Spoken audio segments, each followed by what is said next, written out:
How's AI going to change in 2026? I've got some thoughts.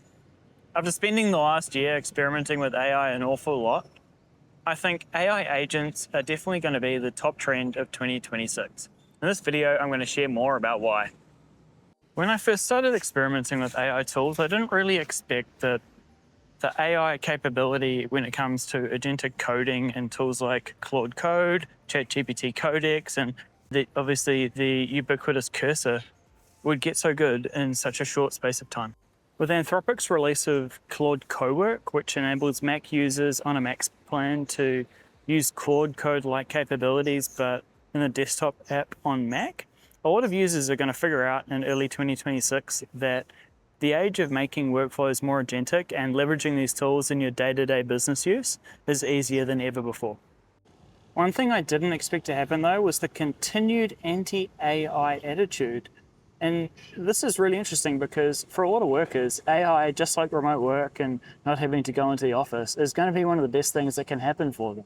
Putting aside concerns about AI job loss and insecurity and all that, if you can do your work faster, better, and cheaper and focus on more valued, higher human-level tasks like taste, curation, and making judgment calls, it's much more enjoyable than doing work that an AI agent could do better, faster, and cheaper. So what's going to change in 2026 is a lot of business owners and leaders are going to start using tools like Claude Code for much more than just tidying up their downloads folder or setting up some marketing automation email workflows.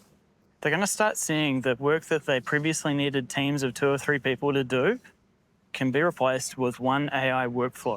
And what that means is that when people figure out that they can do tasks that they do every day better, faster, and cheaper, they stop asking you to do a task.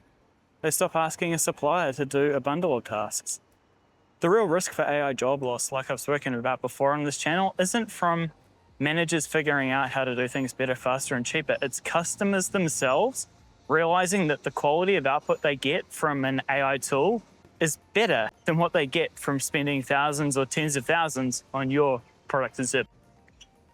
One of the other problems that's going to come out in 2026 is the cost of using AI tools via either subscriptions or API tokens is going to start being more directly compared to the cost of getting humans to do things for you. So things like activity-based costing and time use studies and transformation programs have been a thing for a very long time. We're going to see more of that in 2026. So let's say you have a workflow to generate some marketing collateral. You have 2 people that work on that full-time year-round. That's their job. If you have an AI workflow that can deliver something at 80% of the quality in a fraction of the time, that's going to be directly compared, and that's going to feed into the decision-making. You might make a decision as a leader to do more marketing, produce more collateral, try more channels to add more marginal revenue. But it's not a given that all business owners are going to make decisions like that. Some are going to go straight for the cheaper part of faster, better, cheaper. And that's where some risk does exist when it comes to AI job loss in 2026. People are going to make the short-sighted play that let's just lock in the cost cut now. And over time, what that does is sets up an environment where people who think about AI first as a way to solve problems are going to build up a competitive advantage against their peers.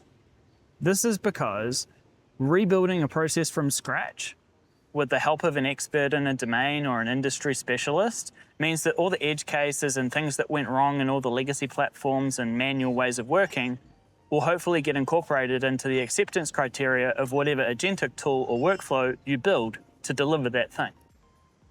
All of this combines to mean that 2026 is where, if you're a business owner or a leader, you've got to move from thinking about how to use AI in your business to experimenting, finding use cases, testing them out, moving them to production, figuring out what does and doesn't work in your business. If this is the sort of thing that you're interested in, I write a Substack where I publish insights on AI transformation every week.